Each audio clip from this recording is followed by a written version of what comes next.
Assalamualaikum warahmatullahi wabarakatuh. Hari ini saya akan menjelaskan terkait dengan bab 8, yaitu perhitungan biaya untuk produk sampingan dan produk gabungan. Fokus penjelasan saya hari ini adalah terkait dengan metode alokasi biaya produksi bersama ke produk gabungan. Oke, kita mulai saja. Biaya produk gabungan itu dapat dialokasikan ke produk gabungan menggunakan salah satu dari metode berikut. Jadi ada 4 metode untuk mengalokasikan biaya produksi bersama ke produk gabungan. Apa saja metode tersebut? Ada 4. Yang pertama adalah metode harga pasar. Yang kedua adalah metode biaya rata-rata per unit. Yang ketiga adalah metode rata-rata tertimbang. Dan yang keempat adalah metode unit kuantitatif. Yang akan saya jelaskan hari ini adalah dua metode pertama, yaitu metode harga pasar dan metode biaya rata-rata per unit. Oke. Nah, di dalam metode harga pasar ini itu kita dapat dilakukan dua hal ya. Yang pertama adalah jika produk gabungan itu dapat dijual pada titik pisah batas. Dan yang kedua nanti adalah jika produk gabungan tadi tidak dapat dijual pada titik pisah batas. Oke, yang pertama kita bahas dulu ketika produk gabungannya itu dapat dijual pada titik pisah batas. Nah, soalnya adalah seperti ini. Jadi ada 4 produk gabungan, produk A, B, C, dan D diproduksi dengan biaya gabungan senilai 120.000. Nah, kuantitas yang diproduksi adalah untuk barang A dia 20.000 unit, kemudian barang B 15.000 unit, barang C 10.000 unit, dan barang D 15.000 unit. Produk A dijual dengan harga 0,25 per unit, kemudian produk B dijual seharga 3 per unit, kemudian produk C dijual seharga 3,5 per unit, dan produk D dijual seharga 5 per unit. Harga ini merupakan harga pasar dari produk tersebut pada titik pisah batas. Nah, diasumsikan bahwa produk-produk tersebut dapat dijual pada titik tersebut atau pada titik pisah batas. Nah, sekarang bagaimana alokasi biaya gabungannya? Oke, nah yang pertama kita harus membuat alokasi biaya gabungan yang dihitung sebagai berikut. Di sini ada produknya, ya. Tadi ada 4 ya, A, B, C, D. Kemudian unit produknya sesuai dengan yang ada di soal tadi. A, unit produknya atau produk unitnya ya jumlahnya adalah 20.000. Kemudian B 15.000, C 10.000, D 15.000. Kemudian ini adalah harga jual per unitnya. Tadi sudah disebutkan ya. Nah, sekarang yang pertama adalah kita mencari total dari harga pasar. Nah, cara mencarinya adalah mengalihkan antara unit produk dikalikan dengan harga pasar. Yaitu misalnya produk A, berarti total harga pasarnya adalah 20.000 dikalikan 0,25. Sehingga ketemu total harga pasarnya adalah 5.000. Jadi ini ya, saya kasih di sini perumpamaan A, B. Ya, berarti total market value atau total harga pasar didapat dari A dikali B. Oke. Kemudian yang B juga sama, berarti 15.000 dikalikan 3. Kemudian yang C 10.000 dikalikan 3,5, yang D 15.000 dikalikan 5. Sehingga ketemu total dari harga pasarnya adalah 160.000. Nah, kemudian setelah itu kita mencari rasio nilai produk terhadap total harga pasar. Oke. Nah, didapatkan dari mana? Didapatkan dari misalnya produk A, berarti 5.000 dibagikan dengan totalnya. Berapa totalnya? Totalnya adalah 160.000. Ya, berarti 3,125 didapatkan dari 5.000 dibagi 160.000 dikali 100%. Ya, karena kita diminta di sini rasio atau dalam bentuk persentase. Tuh, jadi ketemu 3,125. Kemudian yang B berarti 45.000 dibagi 160.000 dikalikan 100%. Begitu juga seterusnya ya sampai dengan produk D. Nah, sehingga nanti di sini hasil akhir rasionya atau total rasionya adalah akan menjadi 100%. Nah, kemudian setelah itu kita mencari berapakah pembagian dari biaya produksi gabungan. Nah, tadi di soal sudah disebutkan bahwa keempat produk ini diproduksi dengan biaya gabungan senilai 120.000. Nah, sekarang kita mengalokasikan untuk per masing-masing produk itu dari 120.000 ini berapakah pembagiannya gitu. Nah, caranya seperti apa? Caranya adalah kita kalikan rasio ini tadi dengan apa? Dengan biaya gabungannya. Jadi ini 3, misalnya produk A berarti 3,125 dikalikan 120.000. Kalau produk B berarti 28.125% dikalikan 120.000. Kemudian yang C 21,875 dikalikan 120.000. Yang D 46,875 dikalikan 120.000. Nah, sehingga nanti totalnya akan menjadi 120.000. Oke. Nah, setelah itu di sini kita akan mencari, kalau tadi kan masih pembagian biayanya. Nah, sekarang kita mencari berapakah laba kotornya itu dari keempat produk tadi. Oke, di sini diasumsikan ya bahwa tidak ada persediaan awal. Gitu. Nah, oke. Sekarang kita lihat untuk produk A, unit penjualannya dia kan tadi totalnya 20.000 ya. Nah, 20.000 itu terdiri dari apa? Terdiri dari 18.000 unit penjualan, kemudian 2.000 adalah persediaan akhir. Kemudian yang produk B tadi kan jumlahnya 15.000 unit. Nah, itu terdiri dari 12.000 unit penjualan, 3.000 persediaan akhir. Kemudian yang C tadi 10.000 terdiri dari 8.000 unit penjualan dan 2.000 persediaan akhir. Kemudian produk D terdiri dari 15.000 terdiri dari 14.000 unit penjualan, 1.000 persediaan akhir. Oke, kemudian setelah itu kita lihat penjualannya. Berapa kalau tadi unitnya, sekarang penjualan secara cost-nya, secara biayanya berapa? Oke. Kemudian yang A tadi ya, yang A itu penjualannya adalah 4.500. Ini kebanyakan 0 ya, harusnya 4.500. Kemudian yang B 36.000. Kemudian yang C 28.000. Kemudian yang D adalah 70.000. Oke. Nah, biaya produksi ya tadi kan totalnya 120.000. Ya, 120.000 itu terdiri dari 3750, kemudian yang B 33750, C 26250, yang D 56250. Nah, sekarang kita mencari persediaan akhirnya berapa? Persediaan akhirnya adalah untuk yang A adalah 375. 375 didapatkan dari mana? Kita menghitung dulu untuk biaya produksinya dibagi dengan unit produksi. Tadi di sini biaya produksinya adalah 3.750 dibagi dengan unit produksi. Dia total unit produksinya adalah 20.000. Nah, setelah itu akan mendapatkan tarif yaitu senilai 0,1875. Nah, baru nanti tarif ini akan dikalikan dengan unit di persediaan akhir. Nah, di sini unit di persediaan akhir adalah senilai 2.000. Berarti 0,1875 dikalikan 2.000. Nah, ketemunya 375. Begitu juga dengan yang B. Berarti cara menghitungnya adalah 33.750 dibagi total ini 15.000 ya. Nanti ketemu tarifnya berapa dikalikan dengan 3.000.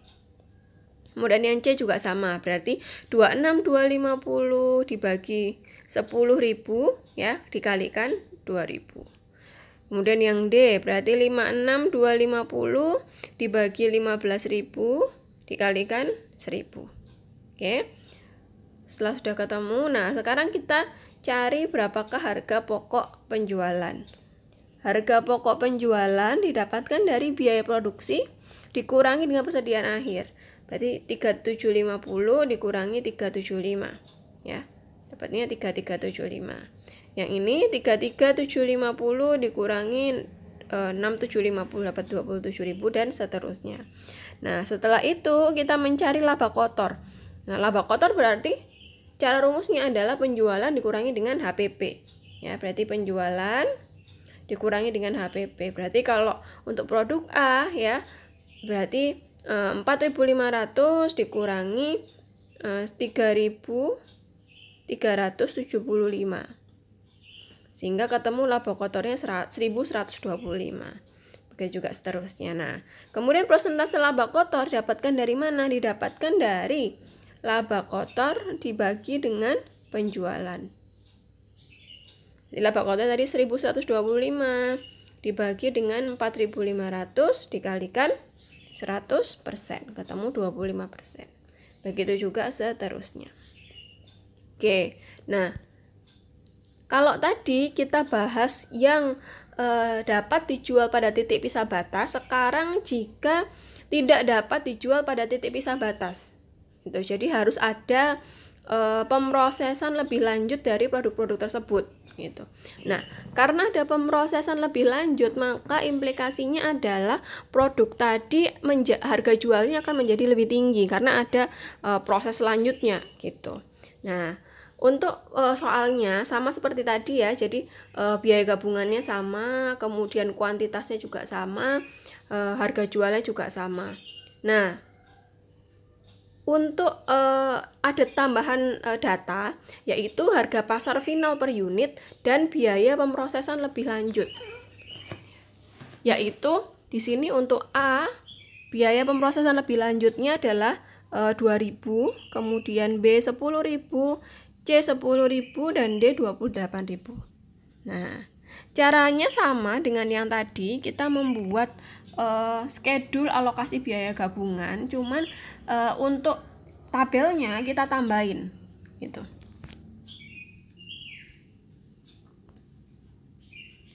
Oke. Nah, sekarang kita bahas untuk produk A ya. Harga pasar final per unit adalah 0,5. Kemudian unit produksinya adalah 20.000 ya. Sehingga harga pasarnya adalah 10.000. Ya, dapat dari mana? Seperti tadi harga pasar dikalikan unit produksi. Ya, berarti ini A, ini B, maka ini A dikalikan B. Oke. Kemudian ada biaya pemrosesan setelah titik pisah batas atau yang tadi saya sebutkan ada biaya tambahan. Untuk A biaya tambahannya 2.000. Nah, sehingga harga pasar hipotesisnya adalah 10.000. 10.000 dikurangi dengan biaya pemrosesan. Ya, berarti ini kita anggap C ya, ini kita anggap D. Berarti sini adalah C dikurangi D. Oke. Ini kita anggap E, F, G, H. Oke. Nah, kemudian selanjutnya adalah pembagian biaya produksi gabungan. Ya. Nah, ini sama seperti tadi. Jadi kan biaya produksi gabungannya adalah totalnya adalah 120.000. Ini nolnya kurang 1 ya. 120.000 sesuai dengan yang ada di soal. Nah, sekarang tinggal kita cari gitu ya. Berapakah alokasi per masing-masing produk? Contohnya adalah produk A. 4.800. 4.800 ini didapatkan dari mana? Didapatkan dari total biaya produksi gabungan, ya ini 120.000 ya. Sini aja deh. 120.000 dibagi dengan total harga pasar hipotesis, total ini 200.000. Oke. Ketemu kan ini ya, kita sebut aja tarifnya gitu, yaitu 0,6 atau 60% sama. Nah, ini baru kita kalikan dengan harga pasar hipotesis atau E. Ini ya. Sehingga kalau A, maka 60% dikalikan 8.000, ketemu 4.800. Kemudian B gitu ya, maka 60% dikalikan 65.000, ketemu 39.000. Kemudian yang C, 60% dikalikan 35.000, ketemu 21.000 dan seterusnya. Sehingga total biaya produksi gabungannya akan menjadi 120.000. Oke, sekarang kita cari berapakah total biaya produksi. Total biaya produksi didapatkan dari mana? Didapatkan dari unit produksi B ya, ditambah dengan harga pasar ditambah dengan pembagian biaya produksi gabungan atau F, yaitu B di sini 2.000. Maaf. Biaya pemrosesan, bukan BD ya. Biaya pemrosesan, biaya pemrosesan ditambah dengan biaya produksi gabungan ya. Berarti di sini adalah 2.000 ditambah dengan 4.800, ketemu 6.800. Kemudian untuk produk B berarti 10.000 ditambah dengan 39.000, ketemu 49.000.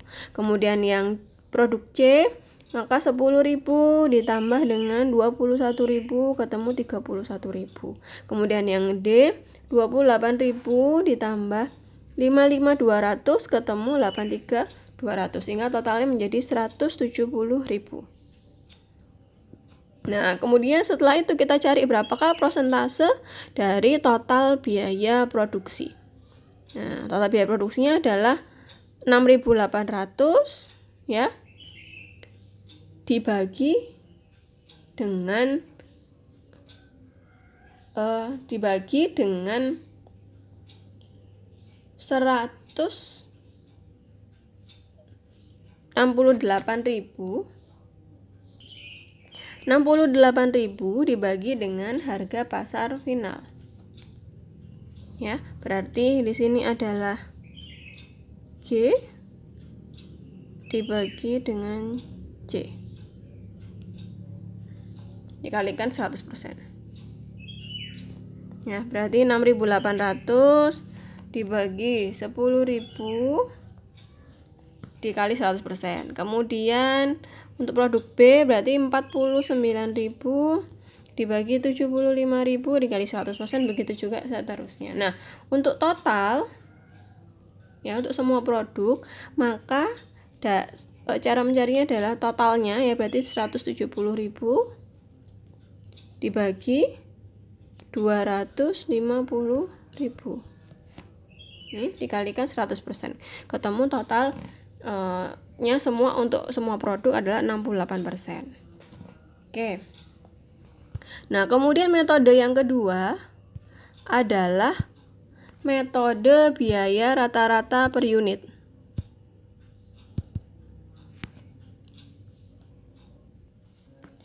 Nah, dengan menggunakan angka-angka dari contoh untuk harga pasar, metode biaya rata-rata per unit dapat diilustrasikan sebagai berikut. Jadi rumusnya adalah total biaya produksi gabungan dibagi dengan total jumlah unit yang diproduksi. Tadi kan di soal disebutkan bahwa total biaya produksi gabungan 120.000, kemudian total unit yang diproduksi adalah 60.000, maka ketemu tarifnya, kita sebut AC tarif sebesar 2 per unit.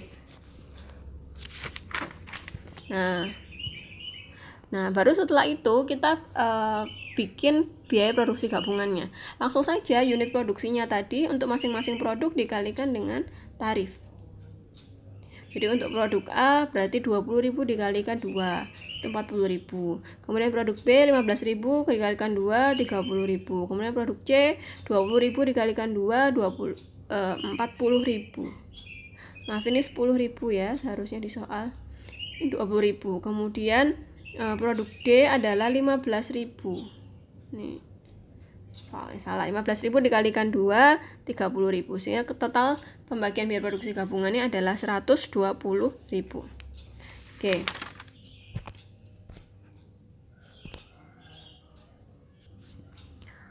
Ada yang sedikit tertinggal ya tadi, untuk yang produk gabungan yang tidak dapat dijual pada titik bisa batas tadi, seharusnya setelah kita membuat schedule untuk produk alokasi biaya produk gabungan, setelah itu kita bikin schedule untuk laba kotor. Jadi sama ya seperti yang pertama tadi gitu. Di sini juga sama ya, cuman bedanya kalau yang tadi itu harga pokok penjualannya itu dia langsung jadi satu. Kalau ini dia dipisah atau dijabarkan ya. Jadi terdiri dari ada biaya produksi gabungan dan ada biaya pemrosesan lebih lanjut gitu. Tapi untuk caranya sama dengan yang tadi gitu. Jadi misalnya cara untuk mencari persediaan akhir 680. Ini caranya gimana? Caranya sama kayak tadi. Total dari HPP ya dibagi dengan total dari unit produksi. Jadi 6.800 dibagi dengan 20.000 ya, dikalikan berapa unit persediaan akhirnya, kalikan 2.000, nanti ketemu 680. Seperti itu. Kemudian untuk laba kotor ya juga sama, berarti penjualan dikurangi dengan harga pokok penjualan. Kurangi dengan harga pokok penjualan. Tuh ini. Kemudian untuk persentase laba kotor juga sama kayak tadi. Laba kotor dibagi dengan penjualan. Dikalikan 100%. Tuh, intinya sama, cuman bedanya ada di sini. Kalau ini tadi dijabarkan ya. Kalau yang tadi yang pertama itu cuma satu. Tuh penjelasan HPP-nya. Oke. Itu saja penjelasan dari saya. Semoga dapat membantu teman-teman untuk memahami terkait dengan bab ini ya, bab untuk produk sampingan dan produk gabungan.